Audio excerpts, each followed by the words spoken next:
All right. It'd be awesome if you weren't in frame. No, yeah. You just do the whole thing halfway into the frame.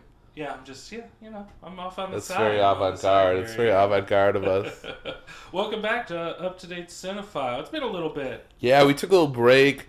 Everyone got sick of something, sick of life, malaised, confused, dazed and confused, frustrated, COVIDized, etc., etc. Plus, the movies are kind of shit. Yeah, and, or just not there, right? Yeah, I mean, honestly, it's very difficult to. I even looked today. I'm like, is there a movie that I can go watch? And I don't think I want to see The King's Daughter or. I don't know what that is. It's Pierce Brosnan's in it. Well, I like Pierce Brosnan. Yeah, but I don't think I like this. Well, whatever. Yeah. So there has been a lot, right? No. And we're lazy sometimes. We put out a lot of content. We're giving the people a lot of content. Yeah. So, but we're back. We're back. We're bad. And we're here to talk about Scream. Yeah. And also some upcoming movies that Kyle knows about and I may or may not know about. Yeah, I'm going to pitch you some 2022. We're going to see what we're anticipating. We're going to see what we're anticipating or not anticipating, as the case may be. I have a lot of titles, so we'll see if we can get through all of them, but I highly doubt it. We'll do it. We could do a lightning round. We could do a lightning round for the less interesting ones. Yeah, I think I know how to combine some of them because, there's a lot of, next year, this coming year, just like many years, we have a lot of biopics coming out. So that's exciting. I could put it all into a... They should just do one. They should just do one big biopic. One big biopic. Whoever they think is deserving of a biopic in every given year, they should just put them all into what's that song that got all the singers together in the 80s? We Are the World. There was a couple that was big in the 80s, right? Because there was the Live Aid thing. Feed the world. Yeah, it's the joke of 50 stars standing on risers singing these songs. And getting minor solo bits here. Yeah, a few of them would get a little feature moment. Yeah. But We Are the World is the biggest one, the most famous one. It's got a good title for a movie. We Are the World, and it could be an indictment on celebrity. It's funny because gross behavior. It's also it's a Mad World or Cannonball Run, those movies they used to make that had 60 stars doing cameos and shit. It's crazy. So just do it, but in biopic style. Yeah, we could do that. Yeah, somebody should write it. I don't think it would be me, but yeah, I think I could get on board with that vanity project. That's great. I love it. Well, let's talk about Scream. Let's scream. Let's scream about Stab in the metaverse of, or if you go back to what it was originally titled, Kevin Williamson called it Scary Movie. Scary Movie, that's right, which would then became a parody of a parody. Of a parody. Yeah, it was very odd. It's very odd. So this is a movie we actually could spoil. I'm assuming most of the people who care about this movie have seen it by now. Yeah, probably. But there actually are spoilers that people would care about, so perhaps we should... Yeah, in the sense that there are quote-unquote surprises, although I did not find it very surprising. Mostly because... And you can argue it's not necessarily supposed to be, because it kind of feeds into this self-contained universe that they are commenting on and regurgitating and intentionally regurgitating, especially in this what they call a requel in this movie. It's the reboot sequel which I found to be the least egregious of these projects. You get into Star Wars. I don't care much for that requel attitude. Ghostbusters. Yeah, we're on record on the Ghostbusters requel. Yeah, not very good, and not very good. This one's not offensive. This one, and it also does not strike me as blatantly banal as, say, the Halloween, the regurgitated Halloween series, especially the second one. See, I'm interested. Yeah, I'm interested in talking to you about this because you're definitely more of a horror fan than me. Yeah, but I should go on record and say that horror is not my expertise. I understand, but you do like metal, which is horror. There's the metal horror crossover. I do like Disney, so apparently if you like horror, you have to like Disney. Okay. Combo. I didn't know that. I didn't know that. I like Disney more than I like horror. This movie is very much about horror movies and horror fandom, right? Yeah. And so I don't I'm more interested in how it would read. Like, my top line takeaway is I thought this was a pretty enjoyable movie. Like I was taken in by it. I have only the vaguest recollection of the first Scream movie. I don't know that I've seen any of the sequels. I don't have any nostalgic attachment to it. I remember enjoying it. I remember thinking it was kind of clever. Yeah. And I thought the sort of commentary on the genre was interesting and kind of cheeky and funny. This movie definitely dials that all up to 11. Yes. There's huge chunks of the movie that's people talking about horror movies. Yeah. And talking about the rules of what you do or don't do if you're in the midst of this kind of a story. Or the differentiation between classic or the slasher genre. Yes, elevated horror. Elevated horror. The whole jokes about, I mean, we learned that one of the main characters is a fan of elevated horror, right? She mentions The Babadook as her favorite horror movie. Because it's about grief, which is funny. It Follows. Yeah. The Vivitch. That's what Hereditary. She's very A24, and there's some dialogue about those different strains of horror movies. So the movie's very actively engaged in some kind of a conversation about horror movies. Yeah. And since I have no particular investment in it, in the genre, I don't. I mean, I do think it's funny that the movie is ultimately kind of. I mean, I wonder if the kind of fan that this movie is sort of shitting on. I don't have any problem with the movie shitting on that fan, but I wonder if I were one of those fans, how I would feel about it. But I also suspect that nobody thinks they're the bad fan. No, I think that is very true. Although, if you're one of those people who tweeted at the gal who plays Rose in the Star Wars, yes, to get her to have a mental breakdown, you are the toxic fan that this movie is kind of targeting. Yeah, but if I feel this is the way I feel about all online things. So we've talked about this before. These people they're terrorists, right? And what terrorists benefit from is that a very small number of them can create a lot of havoc. It's true. Right? It doesn't take but one terrorist to make a lot of people miserable, right? And so the thing I always wonder about with these toxic fans, right, who can amplify themselves in all kinds of ways via social media, I'm not even sure how many of these people there are. Yeah. You could tell me there were 100 and I believe you. You could tell me there were 1 million and I believe you.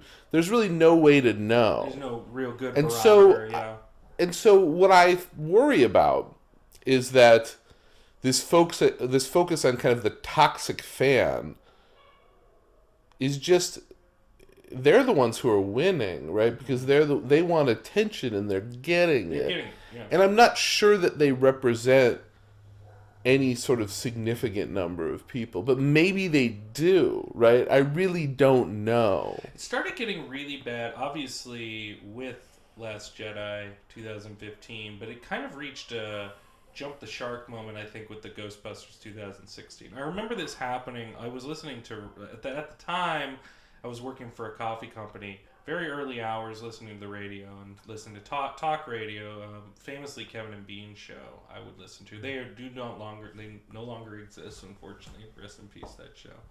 Unceremoniously booted out off the air by K-Rock, which was very unfortunate. But I would listen to their morning show, and they got into this idea of toxic fandom, especially around the Ghostbusters 2016, about how, and one of the gal who was on the show, she basically affirmed the consensus that it's a realm of misogyny and sexism that is happening. And I actually I had a reaction to that, because I was like, they want you to position that. You give them actually more power in their trollish nature to put them on a pedestal of this kind of culture war. And honestly, at the time, they basically said, if you don't support this movie, you hate women. And it reached to that kind of jump the shark ridiculousness. And it gave power to the Twitterverse that doesn't deserve it. I mean, I think the amount of Twitter accounts that exist is like a quarter of what Facebook accounts exist.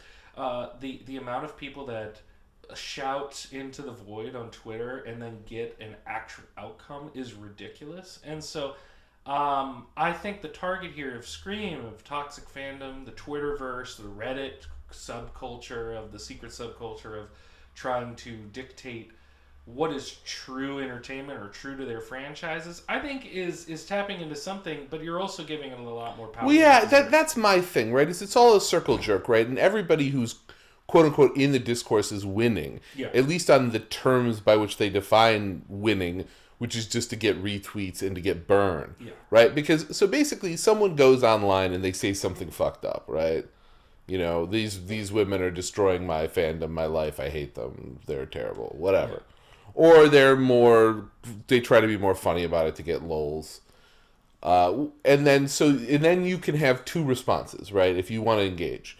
There'll be the people who clutch their pearls and talk about how terrible this is, and they'll get burned off that.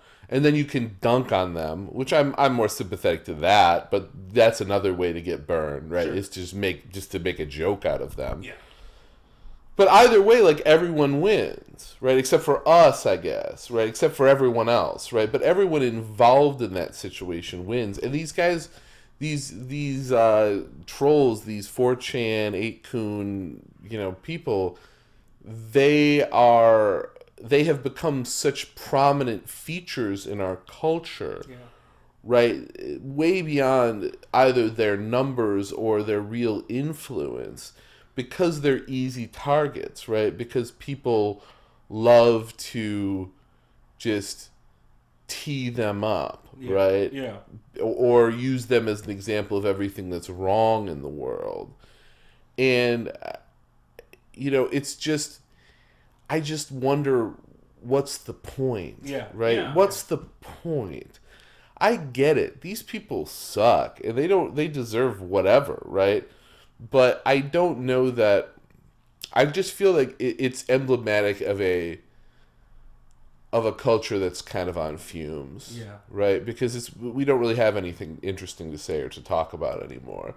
So we just talk about how some dumb son of a bitch on the internet is really a piece of shit. And it's like, of course, yeah, I'm sure he is a piece of shit, right? I don't have a problem with that. Like, and people who get upset. I mean, maybe, I don't know, maybe, I know there are YouTube channels and stuff where people get upset about this stuff and they rack up a certain number of views, and that's a metric of their kind of cultural impact. But even then, I mean, how many people are hate watching?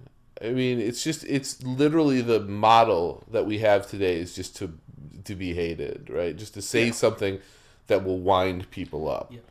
I mean, that's how clickbait is done with most absolutely news, most sites. All they want but even the New York Times opinion page and things like that, which are supposed to be high culture or whatever, it's all just shit to wind people up. Yeah, it's incendiary in order to gauge reaction, which is unfortunate. And I think what's really unfortunate is that people play into it so much. I mean, I'll go online and you'll see, I mean, even in the Scream conversation, right now the clickbait article is Scream 3 ain't so bad.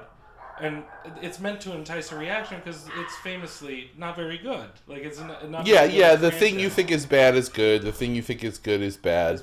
Yeah. These are very just bog standard takes, and in 10 years they'll be written by an algorithm. Yes. Yeah. Exactly. Some of them probably already are being written by algorithms, absolutely. For all I know. Yeah. Right? But yes, the thing you think is good is bad. The person you think is great is problematic. The person you think is problematic is actually okay. It's paint by numbers. It's what's the game where you just pick words out at random? Why I'm having an elder moment here. I don't know.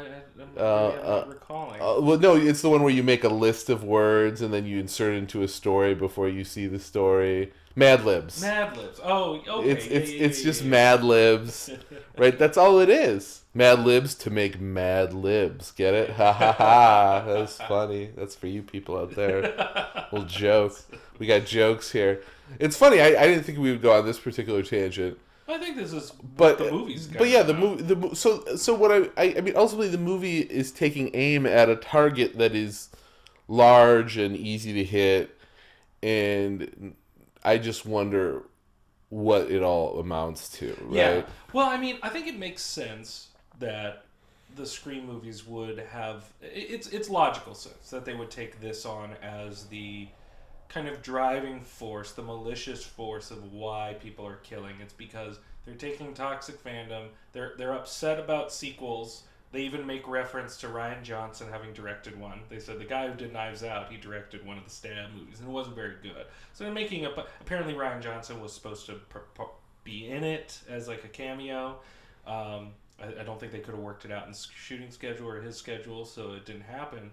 So they're making this reference, this overall reference to fandom guiding, dictating, demanding something out of their entertainment, fashioning it into something familiar. And so ultimately Scream, it comes back around. They even make reference, because the new movie is going to be is called Stab, and so they come back around. It's almost like an Ouroboros, they're almost. I was thinking about Ouroboros. Yeah. That was a term that very much came to mind.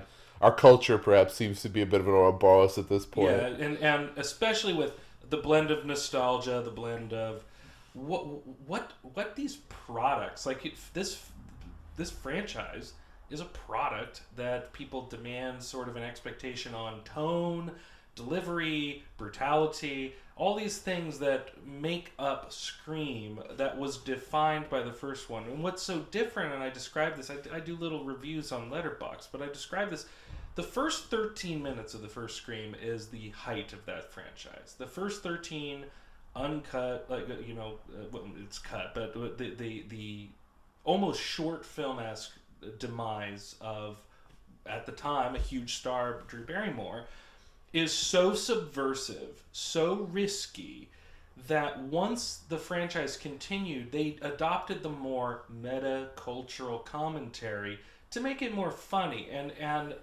I don't blame them for shifting to that, because I don't think you could get the proper blend of horrific, surprising, risky, that encapsulated.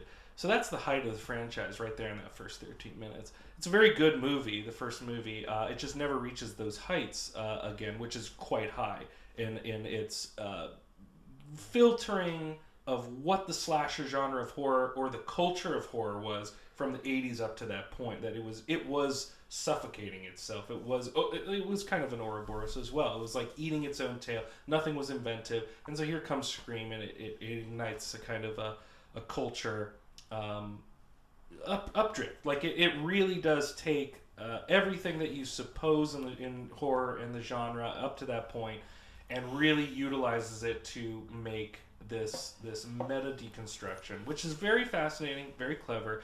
And then the rest of them are humorous, brutal, more in line with that mawkish tone, and they just never have reached that height. And so for this one, I found it to be, I called it clever by half. There's some moments of entertainment. I think some of the legacy characters, only one really works for me, even though I like Neve Campbell. I thought she was fine. I thought David Arquette did something different. He came around, and he was very funny. He definitely was the most compelling of those. Like the others are not particularly. No, they come around the third act really to kind of. They're not really characters in any meaningful sense. They don't have any development or anything like that. They have a representation, while Dewey becomes a different kind of character, which I really liked. I really liked what they interpreted, what his down and out. The whole kind of commentary about losing his wife. They were really married, and so it gives kind of an emotional connection that I was impressed by both Courtney Cox and David Arquette to address that and address their relationship within the franchise, but also in real life. And so it was kind of interesting.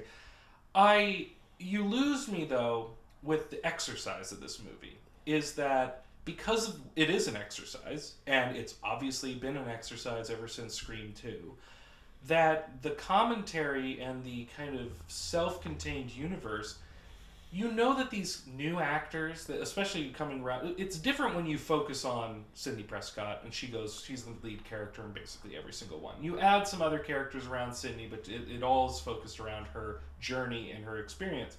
But when you get into Scream and you introduce a whole new set of characters, I find them mostly uninteresting because they are franchise fodder for the commentary or for the kills. I thought the lead actress Melissa Barrera, who is quite good in The Heights, I found her to be dry. Jenna Ortega, I think it is, who plays her sister, is a better actor, but this whole dynamic that they introduce with these new characters, I was quite uninterested. And when you cast Jack Quaid, you take the wind out of the sails because he is the biggest name, and of course he's the killer. Of course he's one of the killers. Oh, spoiler time! Spoilers, sorry. Spoiler time! Ba-ba-ba. So I how did you feel about this though? Because you're not so ingrained. I mean, okay, so that's interesting. Of the kind of casting characters, I definitely thought the female twin, the female sister. She's on Yellow Jackets. I forget. She was my favorite of that group. She was good. She was the most compelling. She was the most interesting. She that was a character I was like, I'm somewhat invested in this character. Yeah, and she obviously has the fun role. Because she's the niece of Meeks, Jamie Kennedy's character. There is she embodies that very well. She embodies it and goes along with it. And I did think she was quite good. Actually, we should say her name just so that we give her the proper credit, and she's definitely not in the first round of casting because everybody is it's all the legacy cast. Her name's Jasmine Savoy Brown. She's quite good. Yeah, she was my favorite of the kind of Scooby Gang or whatever we want to call the sort of this cadre of young people who are kind of at the center of this movie. And she got some good moments. She got some nice moments. Yeah. So I felt good about that. The rest of them, is pretty forgettable, take it or leave it kind of performances. And I think that's the product of the franchise. When you start introducing new people, you're like, I'm not necessarily going to care about these people. Those people are obviously the killers. Like it's the exercise that this movie is trying to be, which is playful at times. It's done by the co-directors of this very playful horror film, Ready or Not, which was fine. Like I think it gets a little overpraised, but it's good. It's a good movie. With Scream, they bring that kind of playfulness, and I think as an ode to the franchise, it works. I think it fits right in with Scream 2, 3, 4, 5, Scream, Roundabout. I think they fit all together, and so it works. It's entertaining. I think it serves up the right kind of kills and tone and dynamics of self-referential humor that they mix together. But we have to take in mind that the original Scream was subversive. Like, that it changed things. It changed the game. And I don't think any of them have really changed the game or even got part of changing the game. But this is a deeper problem in culture, right? Like, what's subversive? Yeah. What's subversive? Yeah. What subverts anything anymore? It's true. It's like what? Like I'm trying to think. Like what is a movie that I would describe as subversive, in any meaningful sense? In our modern context. I mean, it's very hard for me to apply that label. I mean, Lars von Trier keeps getting it. House that Jack built. Yeah, but I mean, even then, what's he subverting? Yeah. What's he subverting? Like, who's what? It's like go back to our conversation about Benedetta. Yeah. I mean, yes, you could describe Benedetta as subversive if you wanted to, but subversive to who? Yeah. Not to anybody who's going to see the movie. Yeah. Right? It's clearly pitched at... It's insulated, yeah. Yeah, it's clearly pitched at people who are sympathetic to its allegedly or quasi-subversive content. I think Lars von Trier, he goes after the art house crowd and what you think that art house cinema is supposed to be, and so he's constantly undercutting your assumptions by making it very highfalutin, allegorical, like to the point where it doesn't make any sense, like where sex is like fly fishing and nymphomaniac. Like, it's very silly. Fair enough. But you'd see that. I think he's going after a very particular crowd, and he's going after the crowd who do engage in his movies. like the art house crowd. I mean, I'm friends with loads of cinephiles, as they would call them, and they get very We're up-to-date upset. cinephiles. Yeah, we're up to date, but they get very, very upset with Lars von Trier. Whatever the What? Because he fucked their girlfriend? I mean, what's they upset about? Because he's an asshole. Because he's a misogynist, apparently, and he's an unpleasant person. But I do think he goes after the people who are constantly engaging and re-engaging in his work, which I find fascinating. Yeah, but that is a very small. You're right. How can we do a writ large subversive take on culture? I don't think you're right. I don't think it exists anymore. It would take something very. I don't know. I don't know what it would be. It would have to be something so inflammatory yet clever, and I don't think you can do both. I don't think those two coincide in the same vein. Yeah, I mean, I guess part of the reason that I like Sean Baker is I think his movies are actually subversive. Maybe Red Rocket is as close as we could get to like a movie that I would actually character. But also what I think is subversive about his movies is that the subject matter you think the movie is going to have one tone. It has a very different tone. Yeah. Yes. Because his movies are very sort of light and energetic and funny, even though the subject matter seems like it could be like you could look at the description and think you were in for sort of a Hallmark depressive, not a Hallmark, but like a Saturday evening special, sure, kind of like cautionary tale about kind of movie, or like a real sad movie. Yeah. When you think about, people living on the fringes in Florida Project, or people living, but his tone is very funny and loving and warm. Mm-hmm. So in that sense, I think he is subversive, in that he takes these people that are on the fringes and he subverts our notion that they should just be the objects of either our scorn or our pity. Yes. Right? Yeah. But that's subversive in a sort of... I think that's the only way you can be subversive, in these kind of subtle ways. Because in terms of what's culturally subversive, our culture is so bifurcated that the people who consume serious movies, cinephiles, if you will, right? Like, what would they be upset with? Like, child sex, right? That's like the only thing... Yeah. Things that are like ultimate taboos, right? That I don't think will ever be broken, right? Yes, that is upsetting. But nobody's going to do that. And if they do it, if they go there, it's so self-consciously an attempt to disgust. Yeah. Right? I mean, like going to something like Nymphomaniac. I mean, then that he doesn't necessarily go there, but like just this idea that I'm just going to take sex and just kind of make it this other thing, right? Where it's her like first orgasm is like at 1 year old and stuff like that. Like they go into that kind of stuff. Yeah, but even then, it's just you're just clearly trying to provoke me. I think that what that's really about is provocation is empty these days. I don't know if you saw Titan.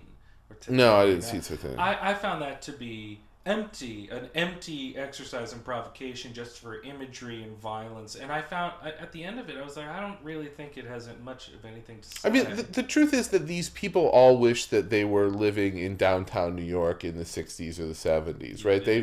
They want to be part of a scene where, like, middle-class culture, like, was seen as... So suburban middle-class white culture was this suffocating thing that they were all trying to break out of. But now, I mean, middle-class white suburban culture is still suffocating, but it's almost kind of what people aspire to. Yeah. Like it doesn't, it's been liberalized, like the sort of professional middle class has been liberalized enough along the cultural axis that their normal response would not be disgust. Like, if they didn't get it, or if they'd say, oh, whatever, it's not for me. Yeah. Like, your average, like, sort of slightly nominally liberal, suburban doctor, right, a professional person, they're not going to hear about a movie like Benedetta and be like, oh my God, that's terrible. They're just going to be like, either they're going to be into it because they want to see themselves as culturally in step, yeah, right, or they're going to just be like, oh, whatever. Yeah. Right? It's not like, I mean, blasé. we were I was a little kid when the last of the sort of like the 80s were the peak of, the Catholic League and people being super upset about Last Temptation of Christ and shit like that, right? I just feel like we talked about this with Benedetta. I mean, like, the Catholic League publishes a statement about that and nobody gives a shit. Yeah. Right? So this whole idea of being provocative, I mean, even the trolls that this movie's taking aim at are provocative in some very limited and special purpose way. Yeah. And like I said, it's not actually upsetting to anybody. That's the big scam of it. Yeah. Right? We always think about Johnny Rotten saying, don't you ever feel like you've been cheated, right? Yeah. Like this is just spectacle. It's just a circus, right? Yeah. Of course there's people who are, hashtag woke, they're just waiting for the next asshole to say something shitty. Yeah. So they can, like I said, either get upset or dunk on them. Or feel like they have power. Which in terms of this movie, like I said, it's such low-hanging fruit. It is. I mean, all that being said, yeah, I found it entertaining. I found this to be it's well made, it's well crafted, it's got some jokes, it's got some funny moments. I did find some of the meta commentary aspects of it to be kind of entertaining and goofy. Some of them were good. Some of them were eye rolling. It gets a little on the nose at times. But there were some clever moments. I think I laughed out loud when they're having the first circle of like the teens with Dewey, and the one he goes, you could probably be the killer. And then he cuts back at Dewey. He's like, well, you could be the killer. He goes, well, you're going to have to explain that one to me. They're like, well, you lost your wife, went back into the bottle, and now you're trying to find, like, some relevance again. You might be killing everybody. He goes, you know what? You might be the killer because that cut deep. That cut deep. Yeah, that was a good line. Arquette, he was, I wouldn't quite say a revelation, but he was compelling. Yeah, a guy who I haven't thought of a lot lately. No, yeah, I mean, he had a documentary about him a couple years ago about him getting it. He went into professional wrestling for quite a while, and it was because when he was a huge wrestling fan back and when he did Ready to Rumble, there was a PR stunt within, I think, WCW, where they made him the world champion. And he held on to the world championship for a couple weeks. And a lot of people were disgusted. A lot of wrestling fans. Talk about toxic fandom. That is a funny little nub. Yeah, fandom. They went after Arquette, and he lost favor with a lot of people who were his fans. And I really do feel what the documentary showed was a very human side of this guy. He has a very active, different brain that he can't turn off. That he is very intelligent, but he also gets in his own way. And so it's a very human portrait. And I like him. I like him as a person, and I think he has gotten the short shrift of roles in Hollywood. But so people were actually upset with him, like true, yes. Because that's the weird, miserably upset. The weird thing about wrestling fandom, right, is that there's this whole distinction between what's reality and what's kayfabe, right? Yeah. And like being a heel and having people quote unquote hate you is part of the performance, right? What it was the fact that he won undermined the illusion of what's real and what's fake. They understand that there is performative elements. They understand that there's scripted elements. But there was an unbelievable nature of him winning. Yeah. And so they held it against him. You have to keep in mind, David Arquette was on the cover of Variety, I want to say, with the likes of Leonardo DiCaprio, Brad Pitt, Will Smith, as an up-and-coming name. I think this was like 1994. And he's the only one out of those people on that cover who did not reach the notoriety and success that the rest of them have. And to be fair, I think he is quite a good actor. I think this showcased more of his layers and proof that he can. Yeah, he's definitely the most compelling person in the movie. I don't think there's any doubt about that. So I have a strong feeling for Arquette, and I liked how they utilized him. No, he's in terms of like a character and a performance that I would say is compelling or will stick with me. It's definitely his. And it made sense for him to die. We're in spoilers. And that was the most emotional point of the movie for me. The people's reactions to it were arguably emotional, especially Courtney Cox.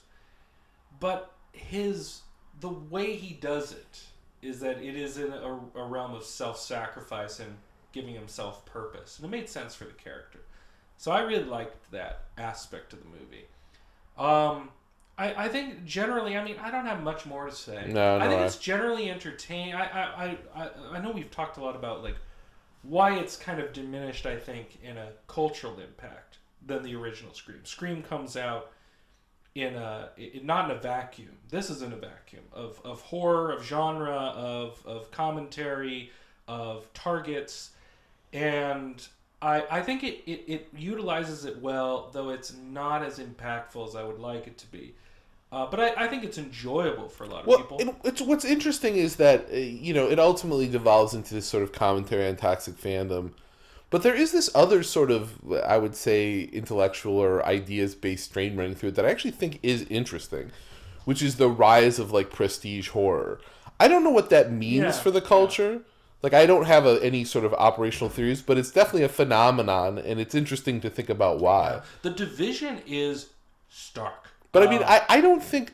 so maybe, like, I guess in the early days, right, you had Psycho and The Shining, right? You had these horror movies that were considered like high cinema. Yeah, the 70s were plagued, and I say plagued is usually a negative term. No, I think they are filled to the brim with great horror of elevated quality. You have The Wicker Man. But then I feel like it kind of goes away. I feel like Silence of the Lambs is the only one for a big stretch that's like a horror movie that's also... It's prestige. Yeah, I guess maybe like then you get into like Seven and things like that. Yeah. But even then, like this A24 horror is of a whole other quality. Yeah, this is... It's like indie art house movie comes to horror in a big way. And it's being defined quite steadily, almost to the point of you could make a parody and mockery of it because it is almost everything is so uniform. If you look at the mood and tone of Hereditary, Midsummer, To the Witch, and all of them have the same kind of rhythmic and almost like lucid nightmare tone to it. Yes, they're really fantasy movies in a sense, right? They have real fantastical qualities to them. Yeah. Right. So the division is stark because you have BLUMHOUSE, who happens to bridge the gap with Get Out, I think accidentally, which is prestige horror, and it has art house horror, but BLUMHOUSE produces. But you look at BLUMHOUSE and they do like, I don't know, Fantasy Island, and they do Truth or Dare, and stuff like that, and it's ridiculous. It's silly. It's not really.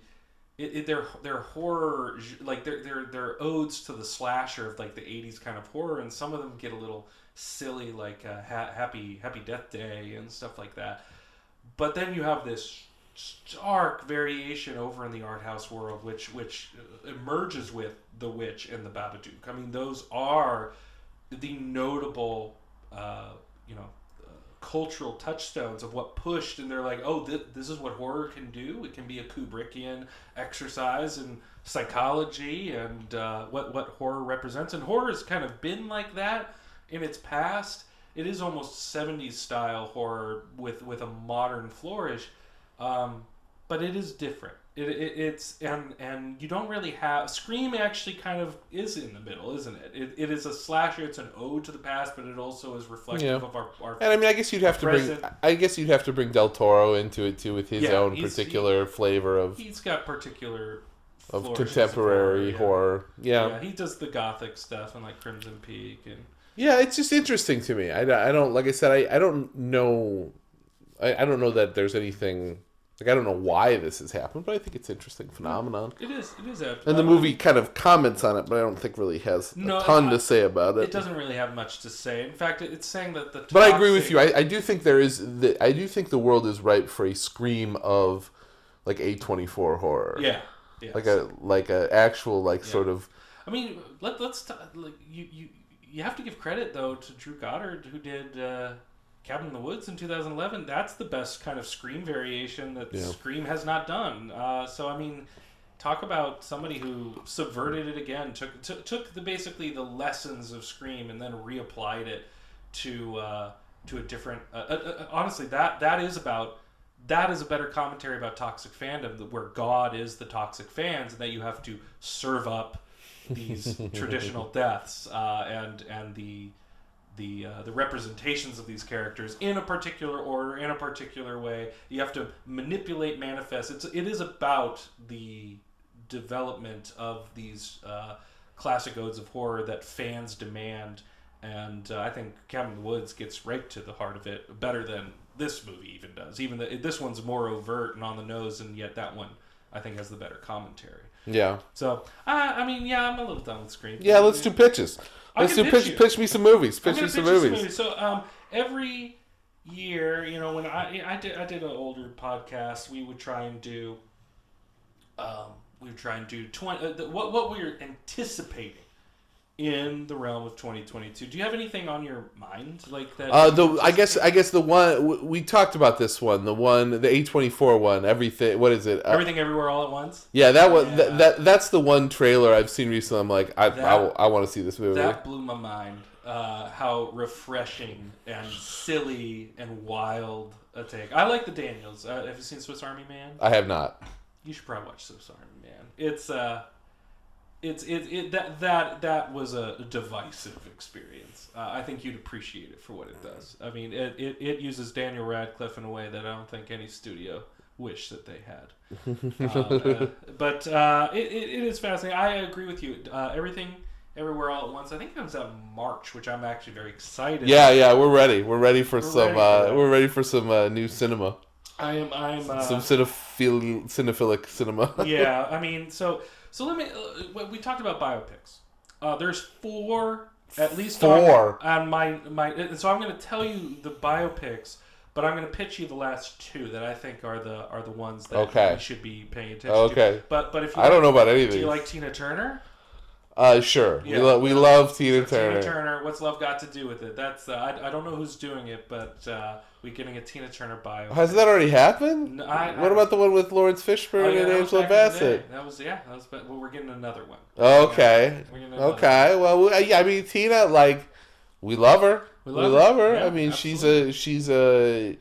I feel like she's maybe receded a little bit recently from the consciousness. So yeah, bring her back. Bring her back. It's time we brought her back. She's a compelling performer. So Steven Spielberg was supposed to do a biopic. It's now a long dead project, but it has been resurrected by actor Bradley Cooper. Hot. Stars Born. Hot Bradley Cooper. We love him. And it is about Leonard Bernstein. Oh, interesting. Yeah. Interesting. Who's playing Bernstein? Yeah, actually, let's get that. I should have had these more organized. Oh, no, that's fine. We can just riff. We can just riff. Leonard Bernstein, well, I mean, yeah, West Side Maestro. West Side Story comes out. So Bernstein and our... Cooper is playing Leonard Bernstein. That's interesting. That's interesting. I don't... That doesn't really track for me, but he's a good actor. I mean... That's not really. I think of Bernstein as very compelling guy, very interesting guy. Rounding out the cast, we have Carey Mulligan as the muse for Bernstein. Okay. And we have Jeremy Strong from Succession. He plays a critic and writer, and he pens the authorized biography about Bernstein. Oh, interesting. It's venturing that. But the two that I think should be on everyone's radar is a long gestating picture from Andrew Dominic. He did Assassination of Jesse James by the Okay. Killing Them Softly. He is tackling Marilyn Monroe with Ana de Armas from Knives Out, from No Time to Die. She's playing Marilyn. And it's based off the nightmarish adaptation of Joyce Carol Oates' historical account of the troubled actress Marilyn Monroe. It feels like so. It's funny, right? Because we have this new kind of highbrow, troubled woman blueprint that's been built by Pablo Larraín, right? With Jackie Kennedy, and then it almost feels like this should fit in his I would if I heard Larraín was doing this movie, I would be like, oh, that's about right. That sort of fits into his broader project. I don't know. I mean, what do we think about it? That's interesting. I'm interested in that. I mean, Monroe is a weird figure, right? Because she's so, in some ways, she's so prominent. I'm looking at Some Like It Hot, right? It's sitting over there. Great movie. Yeah. Great movie.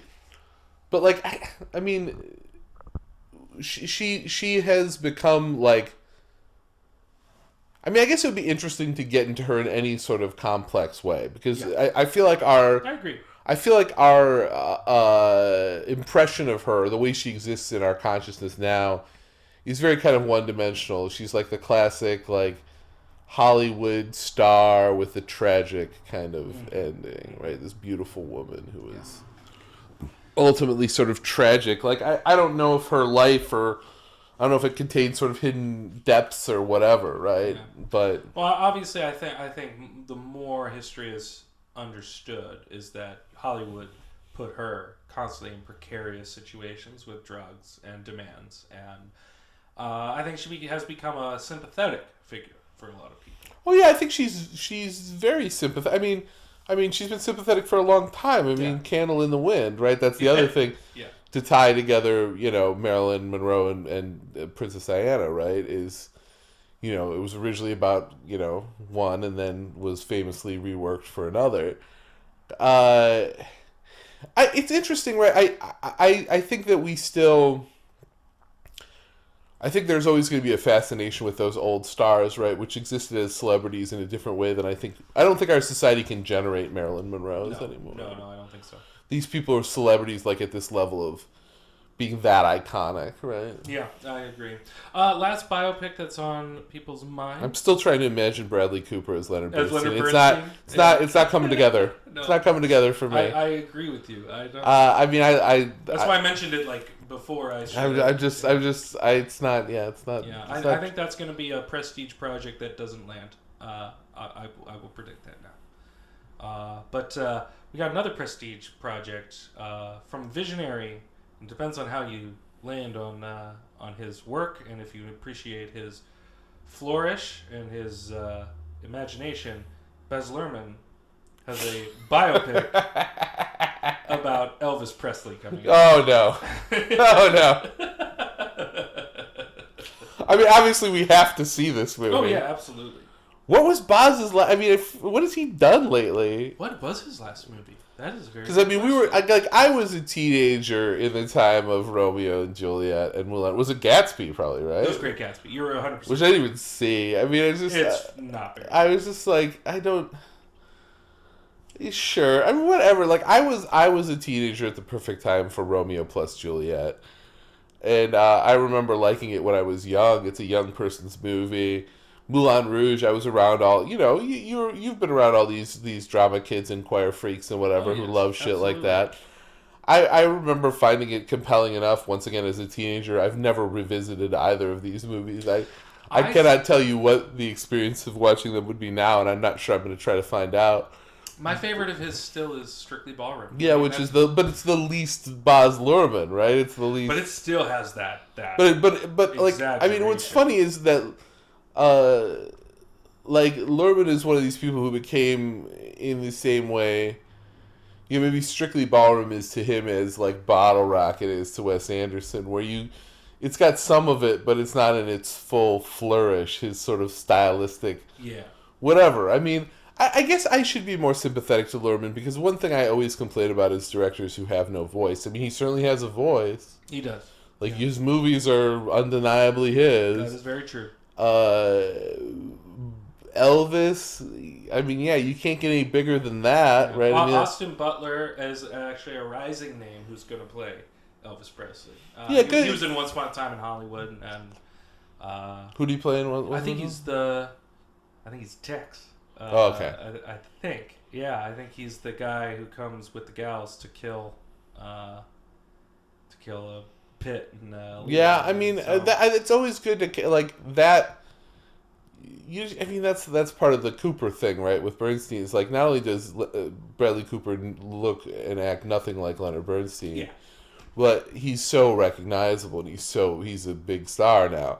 I think if you're going to have someone be someone iconic, it's always good to go with someone who's, you know, a little on the make versus make a like star, like a star out of them. Well, yeah, versus like someone who you're already, because Elvis is such a, like Marilyn, right? Elvis is such a particular figure. Yeah, absolutely.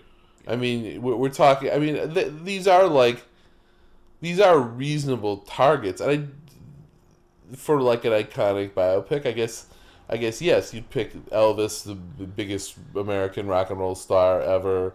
Marilyn Monroe, kind of the epitome of a certain kind of like beautiful woman celebrity. They're sensible targets. I mean, I guess. Well, this comes back to a lot of our conversations about biopics, right? I mean, like, to me, biopics are interesting to the extent to which they defy your expectations. Because if it's just kind of a rote recitation of someone's life, an attempt to kind of hit all the high points, it's very boring. It's hard to watch. I agree. I don't think the Lerman will do that. Who knows what that motherfucker will do? I mean, I hope he makes one. I hope he puts him in a fat suit, and it's all about the old fat Elvis. That would just. I don't think that would just tickle like the Vegas fat Elvis. Let's. I hope it's that, because that I'm 100%. So there's biopics. How about adaptations? There's a lot of. Okay, yeah. There's no original material out there. I'll go to the original. Okay, adaptations. But we got some adaptations coming out. How about a $200 million project from Netflix? $200 million. What are they adapting for $200 million? For $200 million, it's a crime drama about Native American tribe members being murdered under mysterious circumstances in the 1920s, which sparks a major FBI investigation involving J. Edgar Hoover himself. The stars: Jesse Plemons, Lily Gladstone, Leonardo DiCaprio, Robert De Niro, Brendan Fraser. Who's directing this? And it's directed by Martin Scorsese. Oh my God! They gave this motherfucker $200 million. $200 million. That is unbelievable. I cannot. Of course, I'll watch this. Of course, I'm intrigued by it. I really liked The Irishman. I thought The Irishman was great. I do like The Irishman. I think it's a late career masterpiece. I do like how it functions because, for me in particular, how I look. Scorsese looked at gangsterism at a very young age in Mean Streets, and then he looks at it through his middle age. You know, a career spanning a masterpiece with Goodfellas. And I think Irishman at an older age, looking at it through that vein and what it means to be in an aging man, I really think it works as a very wonderful. It's interesting, trilogy. Right? Because I think a lot of people saw Departed as his sort of capstone of the gangster movie, and I think Irishman is a much better movie than Departed. I think I would be up there with you because The Departed's a remake, and the original Infernal Affairs is actually slightly better. It doesn't. I mean, it's not. I don't think Departed is bad. There's a lot to like about it. It absolutely is. But it's just not, to me. The Departed is ultimately Scorsese said he was sort of taking the gangster concept as far as it could go, and I think that's right. It's a very nihilistic movie. Absolutely. Yeah. Whereas The Irishman, I think, is actually a very interesting sort of political movie and a reflection on kind of. I just thought it was a much more interesting way to sort of think about gangsters and kind of gangsters in America, right? And put them in an interesting, real historical context and think about kind of what it meant. So to me, obviously I'll see this. Yeah. That is insane that they would give him $200 million to make that story. Yeah, that is insane. I love it. I think that Netflix has to be the biggest Ponzi scheme or some sort of scam the world has ever seen to allow this to happen. I don't know how they just seem to. Did they get are they just printing money inside that building? Be. I mean, because I don't know, $200 million is to make a story that. I mean, that sounds compelling to me, but man, it's not. That ain't Infinity War. No. I'll say that. That's probably going to be 5 hours long. They're going to show it without an intermission. That would be great. It's called Killers of the Flower Moon. You'll be able to see it in 7 theaters for 2 weeks, and it's 5 hours long. Yep. And they just laid out $200 million. Fucking Martin Scorsese, man. I'll do it. I would watch it. Oh God, yeah, dude, that guy, man. God bless him. God bless him indeed. Let's go to Scotland. Let us go. Adaptation. Put on our kilts. This is an adaptation of an award-winning Scottish novel called Poor Things. It's about a woman after drowning herself to escape an abusive relationship. She is brought back from the dead via the brain of her unborn child. Whoa. Whoa. We have our cast. Our lead is Emma Stone.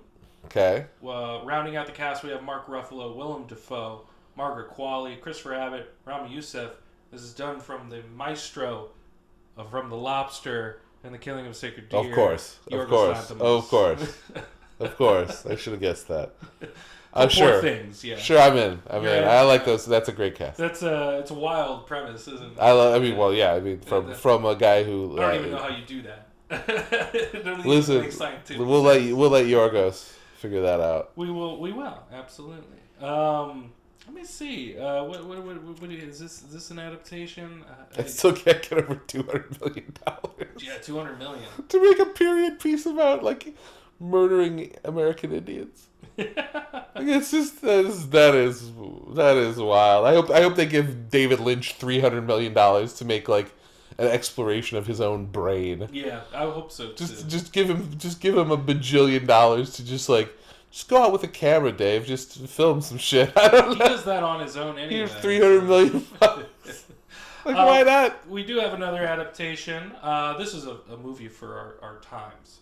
It's an adaptation of Don DeLillo's novel, and it's about a cataclysmic airborne toxic event. Oh yeah. And the family that has to deal with the fallout. Very intimate. Sounds like Testament. Lynn Littman's movie. What is that? What, White Noise? Is that White Noise? Yeah, I've read that book. You've read the book. Okay. Have you read that book? It's a great book. Okay.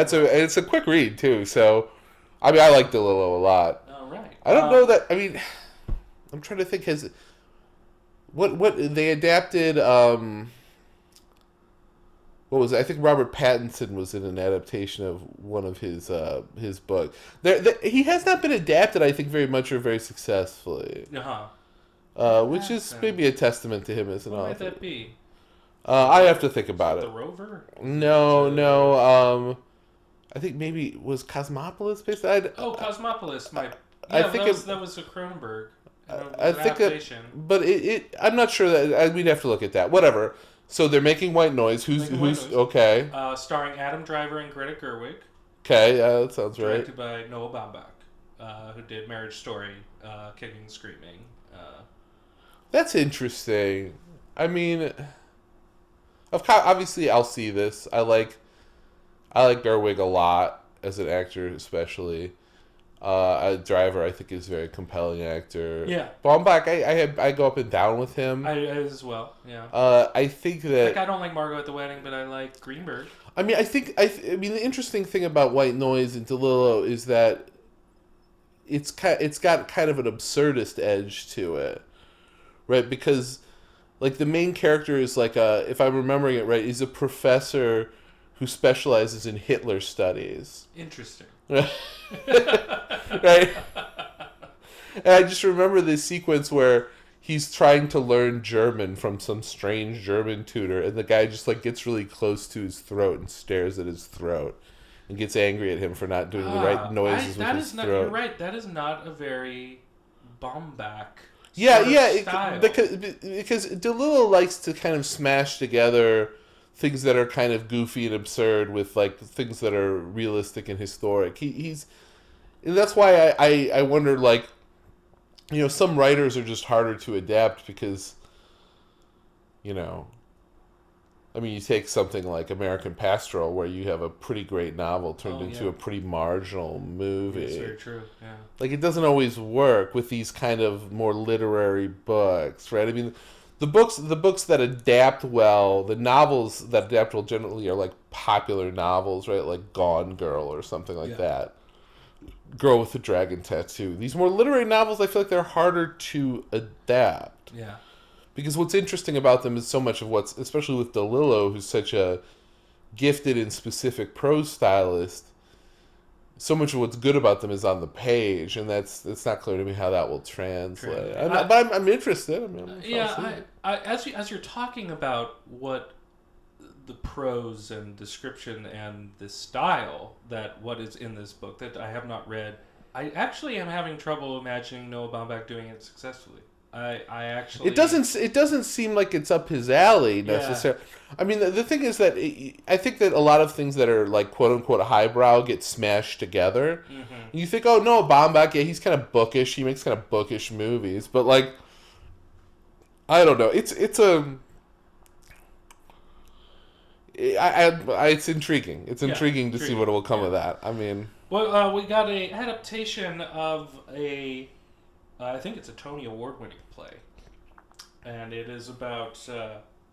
It is a psychological drama about a 600-pound middle-aged man trying to reconnect with his estranged 17-year-old daughter. It's a famous Tony Award-winning play, I think, called The Whale. This is being directed by Darren Aronofsky. Sure. And starring a now re-emerging Brendan Fraser as the 600-pound man. Did he actually gain the weight for it? I don't believe he gained 600 pounds. I believe it will be a fat Well, I mean, he's already some weight. He would have to gain 600. He'd have to gain maybe 400, right? He's a pretty big guy. He's a big guy.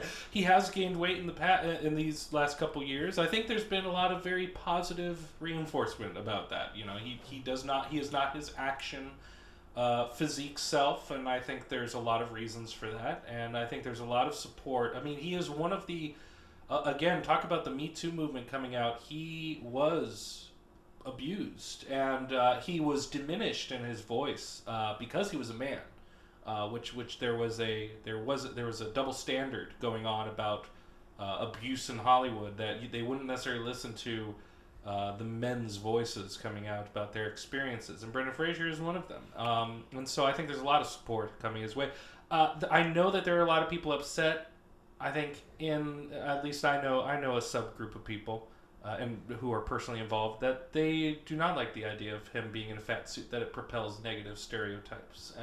But I don't necessarily agree. I think that it is bringing. Aronofsky loves body shit, right? He loves to get into problematic body stuff. He does, yeah. So I mean, I don't know. Sure.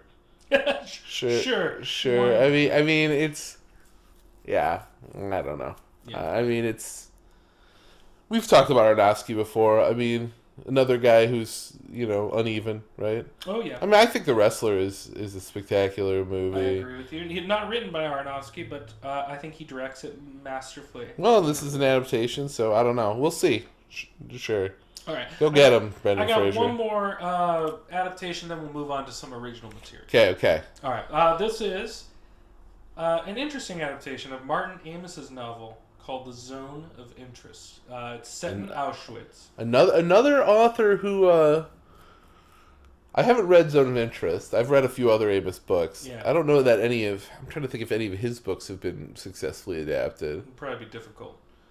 I mean, I don't know. Like, I think you could. I'm surprised that no one has tried to make a version of Money, which is sort of one of his iconic books. That seems to me like you could make a good movie out of that. But whatever. We got Martin Amos. And this is legendary English bad boy, raconteur. Yeah, absolutely. That's what he is.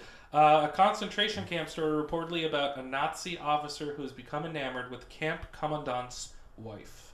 So it's not the focus and point of view of Nazism is very interesting choice. I think that's a very interesting choice novelistically, and I think for a film done by Jonathan Glazer, who did Under the Skin, and he is quite a visionary filmmaker. I think in his hands, this could be quite something. Any interesting actors in it? None that have been listed. I think it's quite under wraps. Okay. Potentially, maybe not coming out this year, but there's photo evidence that it has been shot. Okay, so going back to Nazis, right? I mean, I feel like we got a lot of Nazis lately. The Nazis are always around. Tarantino kind of put the bullets. Glorious Bastards, right? I mean, Pianist. I'm trying to think. Yeah. Maybe we've had a bit of a Nazi drought lately. So we need to reemerge. Well, wasn't that one with your cousin Daniel Bruehl? Wasn't he a Nazi for something? Maybe about a zoo. I don't know. Oh. You know what I'm talking 100%. about? Yeah. What was that? Jessica Chastain. Yeah, I think so. Yeah. Oh, what is that called? I forget what that's called. You're right. It's not we bought a zoo. But... No. It's like an old zoo, and I agree. He's into her. I don't know. That's you're right. You can always go back to the Nazi well. Nazis are always going to be good to fuck with. So I mean, sure. I'll watch that. Sounds good. All right. Well, let's go to original material. Okay, let's do some original material. Okay. Because I think that's where we're always most excited. Yes. I'd like occasionally someone to make something new. I don't know how much you know this filmmaker, but his name is Joshua Oppenheimer. Did a couple of documentaries you might know called The Act of Killing. Yes. And The Look of Silence. Well, he's getting into narrative. Whoa. He's getting into narrative. Not just a narrative. How about a musical? Oh, and that's a turn. That's quite a turn. Although I would say Act of Killing has some musical sequences that they developed. But not a lot is known about the project, but it is a musical about the last human family left on Earth. Stars Tilda Swinton and Stephen Graham. Sure. Yeah. Sure. Sounds real heartwarming. Yeah, I think I'm on board with it. Sounds real heartwarming. Is it an adaptation of that what was that sitcom with Will Forte and was that Kristen Schaal? Oh, Last Man on Earth. Yeah. It's an adaptation. It's a film. Or you can go back to 1985, do this New Zealand film, The Quiet Earth. It's he's basically the last man on Earth for like 45 minutes of the movie. How about we'll go back to Ireland. Okay, back to the lovely. We're gonna go back to the islands. roots of this filmmaker, and it is it's about basically a return of intimate roots and friends coming back to the Irish Islands. Belfast has already come out, buddy. Yeah. You pitching me old movies now. Who find themselves at an awkward time in their relationship, this group of friends, when one of them no longer wants to be part of the group. It stars Brendan Gleeson, Colin Farrell, Oscar Isaac, Sam Rockwell, Christopher Walken. This dude's rock movie. We're doing Barry Coogan, Kerry Condon, and this is the return of our lovely Irish playwright Martin McDonagh to cinema. With an In Bruges reunion at the center. So it's dude's rock. We're doing dude's rock. Yeah. But one dude's not rocking with it. I don't know. He's saying no. I don't want to be. I mean, did they kill someone? What's the? I don't know. There's. It's a little. It's so. What do we do? Like an Irish Big Chill or something? I don't know. like they're just like it's just a. That's interesting. I mean, obviously, I was less enamored of Three Billboards than a lot of people were. Yeah. That movie had a lot of aspects of it that did not work for me. Although I did enjoy. I mean, there's some great actors in that movie doing great work, but there were aspects of the sort of premise of the movie, a lot of the whole place that it was supposed to be about, and the whole sort of thing that happened seemed just like very contrived to me. Sure. Like a kind of a foreigner taking like a very sort of superficial pastiche of like Middle America. That could be argued very. But certainly In Bruges is great, and I'm into it. I mean, that's a lot of good actors. It feels like I watch those guys do whatever they want to do. His best work has always been about his home country, so I feel like returning to the site of it, I think, will give that inflection, give that knowledge. As you said, venturing outward and having a pastiche and a foreign understanding. I mean, it could have worked. It's just that his particular. That town and that setup just didn't feel very real to me. Yeah, it felt like a sort of a thinly sketched idea that didn't ultimately cohere. So you're willing, not excited. No, I'm excited. I like that. I like those actors. And I like In Bruges. Yeah, I mean, I'm sure that'll be good. All right. Well, then let's get to another one. How about a movie that tackles the all-inclusive vacation industry and centers on a fatal accident that exposes the resort's perverse subculture of hedonistic terrorism, reckless violence, and surreal horrors? Who has not? Let me tell you, an industry that has not been like subjected to the cold, hard light of day, the all-inclusive resort industry. We're actually having a resurgence of that. White Lotus is kind of... Yeah, I was going to say, this is sort of a White Lotus adjacent project, I guess. This is done by filmmaker, son of David Cronenberg, Brandon Cronenberg, who had quite a success with Possessor a couple years ago. So, with Alexander Skarsgård, Mia Goth, and Cleopatra Coleman starring, I think it could be quite interesting.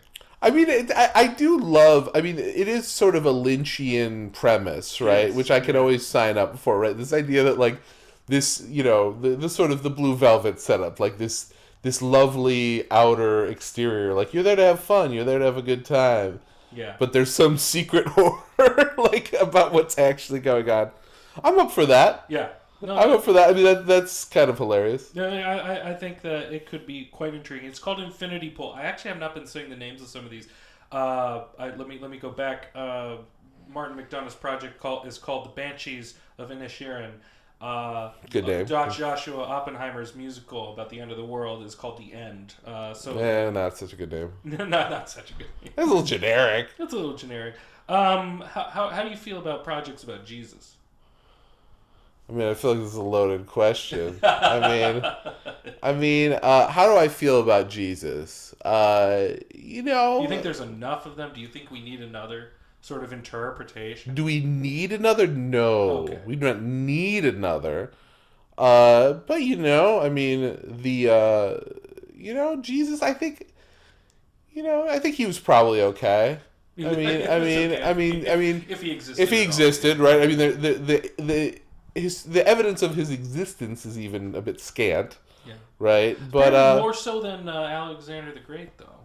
Yeah, I mean it's whatever, you know. People are into Jesus, some of them, and that's cool. Mm-hmm. You know, Jesus is just all right with me, like the song says. So I'm okay with Jesus. You're okay. I'm okay with Jesus. So I think you would be opposed to delving back. No. I'm here to see. You know, I'm interested in a Jesus project potentially. So, starring as Jesus, we have actually not a lot of people might know is Geza Rohrig.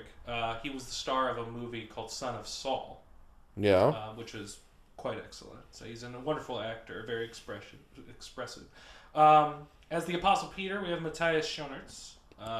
We have filling out the cast. We have Joseph Fiennes, Ben Kingsley, Tawfiq Baroum, Ori Pfeffer, and as Satan, Mark Rylance.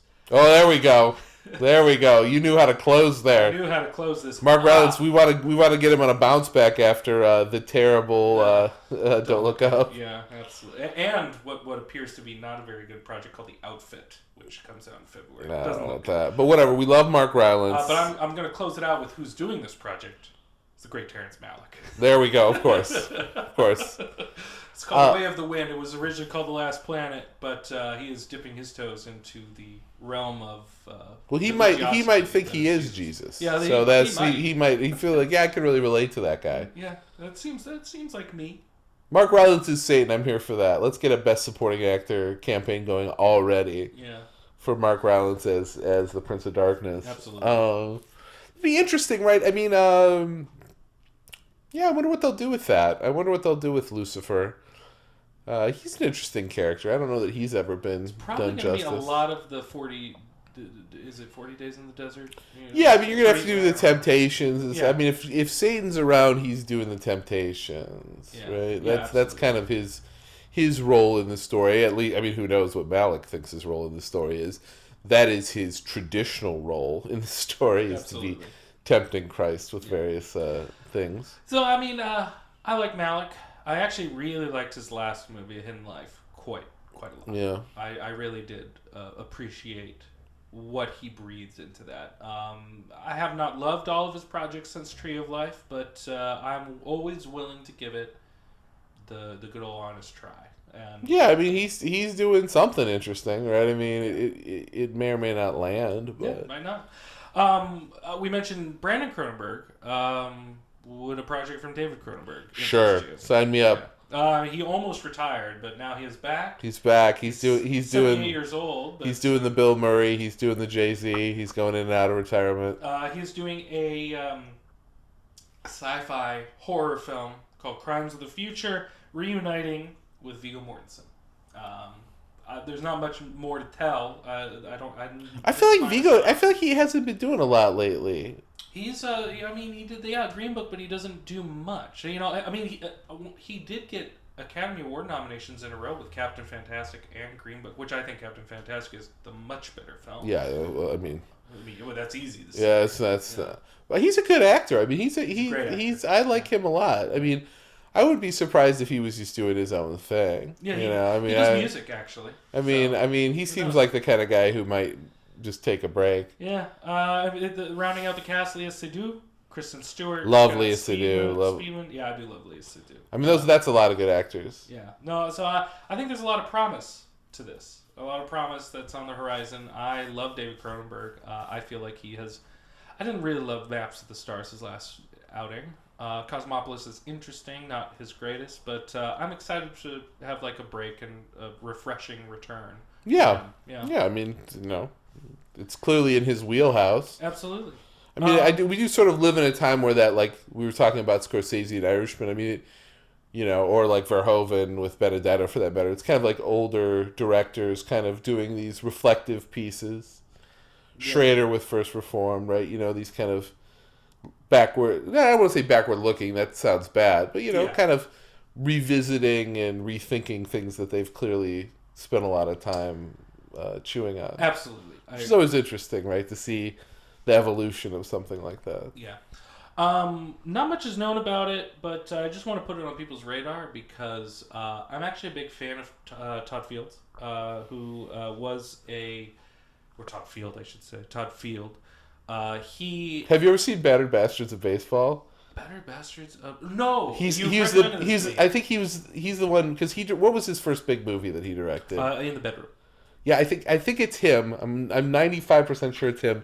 He was a bat boy for the team, and he's in the documentary. That's fascinating. I'm pretty sure. I have to look this up to make sure I'm not full of shit. We can't necessarily call him a protege of Stanley Kubrick, but they had a very fond relationship. He is famously the pianist in Eyes Wide Shut.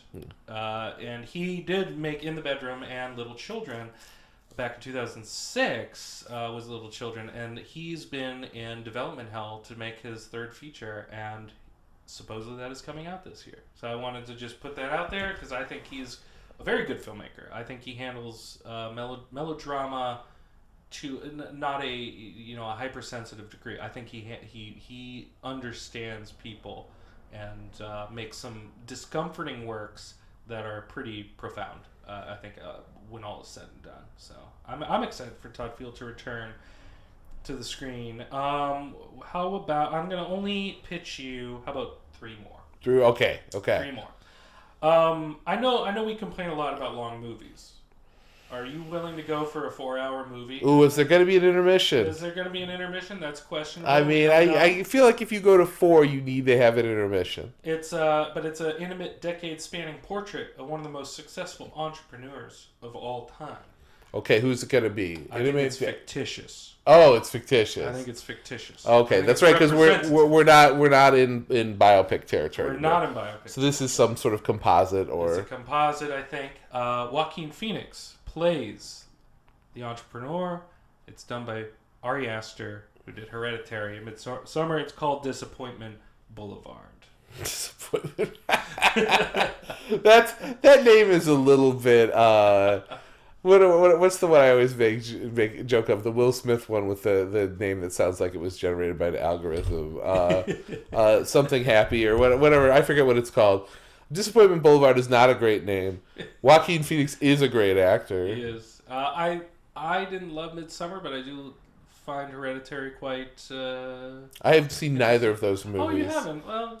I mean, that's just not... It's not my... Oh, that's true. Well, it's funny because Hereditary... That's one of the funniest reactions I've ever seen to movies, because there were a bunch of people who were like, oh yeah, I liked it, it was good. And there were other people like, it was so scary, I couldn't sleep for days. It's like, I don't know. I laughed. The conclusion got me to laugh. I mean, up to that point, it is a fascinating performance by Toni Collette about this idea of mental illness and the past generations inflicting harm and influence on your ability to have happiness. I found that striking. When it got to the horror elements at the end of the movie, it's a bit laughable. Midsommar made me laugh too. So I don't know. He might be the master of dark comedy. Like, but yeah, but is he? Yeah, I mean, I don't know. He maybe he's satirizing something. I'd have to. I'd have to see the. They are not scary movies in the sense, but they are interesting. They are interesting studies on something that he personally feels. I mean, he's a very interesting guy. I'm willing to put up with a lot. So, well, I mean, this sounds like it's maybe not a horror movie, or maybe not. Probably the horror from a different stride, but not traditionally. No, not of the last two efforts that he did. Yeah. How do you feel about Alejandro González Iñárritu? Very talented filmmaker. Very talented. Like him. He's got a new project coming out, titled. This is very much a very much a Alejandro title, Bardo, or False Chronicle of a Handful of Truths. That's good. Yeah, sure. He's going back to his Mexican set days. It's a philosophical sounding comedy with no stars that you know. It is back into his home origin. So he's trying to do some sort of like a Buñuel thing here. I think he's trying to either Buñuel. You can think of Cuarón, like, you know, going back to Roma. Like, I think, but Cuarón was more, you know, autobiographical, more nostalgic, more feeling. This is going to be. How do you feel about Iñárritu? How do you feel about him? So I like him more than some of our friends. I think we have some acquaintances of the show that find him to be bloviating, pretentious, and but I like him. I think he. Like, what do you think is his best stuff? I mean, I do like Birdman. I think Birdman's good. I don't understand. People, I think that Birdman is maybe a victim of its own success in the sense that people are like, this movie was elevated beyond where it should have been. But I really like that movie. I think him and like him and Keaton clearly like just did a very. I mean, I find that to be a very compelling movie. I think Keaton deserved the Oscar that year for that performance. I think he really went deep into himself and really provided something entertaining but also insightful. I like Birdman. I know a lot of people find it to be a little, again, some of the words I used were just this bloviating. But I thought it was a very funny movie. It's very funny. I laughed a lot during that movie. You're right. I thought that he was sort of. My impression was that the sort of the kind of pretentious titles are kind of a joke. Yes, I agree. Like, I think he's kind of having a laugh. He is. I agree. That's my take on it. I think with Birdman, you're right. It suffered from the success. It won picture, it won director, it won screenplay. Yeah, people love it. It's tall poppy syndrome. People love to cut down something. And I think it arguably deserved a lot of it. You know, I'm not saying it was the best movie that year. But what it was up against, you know, in the kind of prestige realm of the Oscars, I think it was excellent. I mean, the movie that didn't work for me as much was like Babel didn't work for me as much. I'd have to go back to it. He got caught in a loop there because I think Amores Perros, 21 Grams, and Babel are kind of the same structured film, and so he got kind of locked in. And so Babel, I think, that's sort of like different storylines that are, I think Amores Perros is great. But I just feel like that kind of like where you're supposed to have this profound like, oh, these things are all connected. I don't know how many times you can go to that well very effectively. And you can't fault him, although he did propel that kind of style. It's really Crash in 2004. ultimately brought that to a forefront where it's like, oh, this kind of here's like 10 parallel lives, and then he did Babel after that. So it's like I mean, he clearly wants to. I mean, I guess I appreciate the kind of humanistic nature of that kind of a project. Like, he's trying to sort of say, like, we should sort of see this connection of all things. Yeah, I think that's interesting enough, but I think maybe he went to the well one too many times on that one. I mean, I've always seen sort of him and Cuarón as kind of the compare and contrast, right? And so, for me, the highs of Cuarón are a little bit higher than his. I think that I like Y Tu Mama Tambien. Yeah. Probably the best of all their movies, and probably Children of Men second best, and those are both Cuarón. Yeah. But I like Birdman a lot. I do, yeah. And I think that Iñárritu is an interesting filmmaker who has something to say. Yeah, absolutely. Right, and I always I'm not a huge fan of quote unquote message movies, but I do think I do admire filmmakers who I think have something to say, have a perspective to offer. I agree with you. Last film, a return to how about a return for this filmmaker to this kind of genre, but it's a B movie. It's a thriller, written by Andrew Kevin Walker, who wrote Seven. It's about an assassin who begins to have a psychological cracking in his mental state as he develops a conscience, even as his clients continue to demand the use of his skills. The person demanding these is Tilda Swinton. Tilda again, getting work. We love her. The assassin is Michael Fassbender. The director is David Fincher. Of course. Yeah. I mean, come on. Of course we're going to see that. I mean, I love both great. I mean, Tilda Swinton, I feel like, is like the Christopher Walken of our time. Like, she's so particular, right? Weird comparison. But you know what I'm saying, right? Like, she brings a thing to the table that is uniquely her, and you want to go get her. She's such a chameleon, though, versus Walken is not. See, I think of her as being... She might be a chameleon to some extent, but she's a very particular kind of weird... She brings a kind of weird energy that is very particular to her. Yeah. I mean, but there's such differentiations between, like, I Am Love and Bigger Splash, and then what she does in, like, French Dispatch. But I get what you mean. There is a through line of weirdness. Yeah, she because of, she has this androgynous look. She's a little bit weird. She looks very striking in particular, right? Mm-hmm. She has a certain look that is beautiful, but not kind of traditionally beautiful, and very much unique to her. Yeah. Right, and I just feel like she's in a great position to always stay employed, because I feel like she's the one who does something that nobody else can do. Yeah. Like, if you want that thing, you gotta go to. She's got a monopoly on Tilda Swinton-ness, and there's nobody else selling a similar product. And you have to give her credit. She knows that she has a very unique look. She plays into it very well. Whether it is like Grand Budapest Hotel, where she's this older lady, like in this obscene makeup and get up, or she plays into it. She was on the show What We Do in the Shadows as herself as a vampire, or you look to The Dead Don't Die, where she literally plays an alien. Like, she knows how to play around with it. So I have a huge amount of respect for her. I love David Fincher. Yeah, his cold, calculated approach to things. And I think for an assassin movie, I think that would be interesting. Yes, I mean, it's clearly in his wheelhouse. Yeah, this kind of reunion between him and Walker as the screenwriter for Seven was a success for both of them, and I think and Fassbender's a great actor too. I'm here for that guy. Well, I mean, there's a lot more, but I think I feel good about it. I'm hyped. I'm ready to see some movies. There's some good ones coming. I'm ready to be a cinephile. We got Kelly Reichardt has a new movie coming out. We got Knives Out 2 if you're interested in murder mysteries.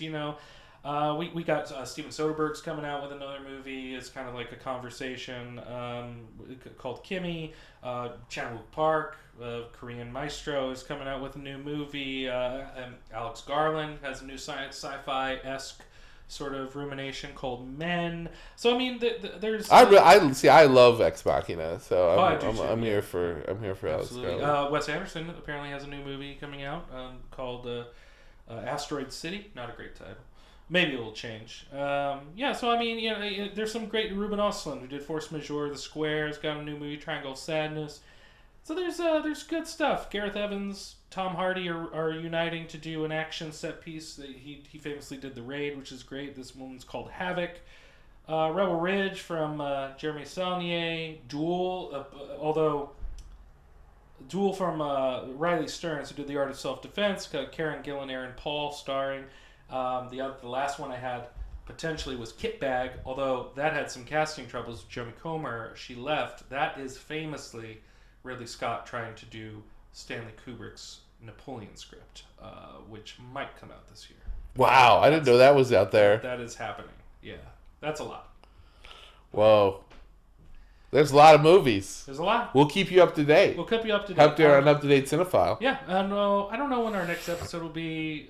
There's not a lot coming out in the next couple weeks, so and we got some personal things going on, but we will reunite when it makes sense, or if we're able to. It's going to pick up soon. We're going to start to see some. I would like to talk about Worst Person in the World next. We should definitely talk about that.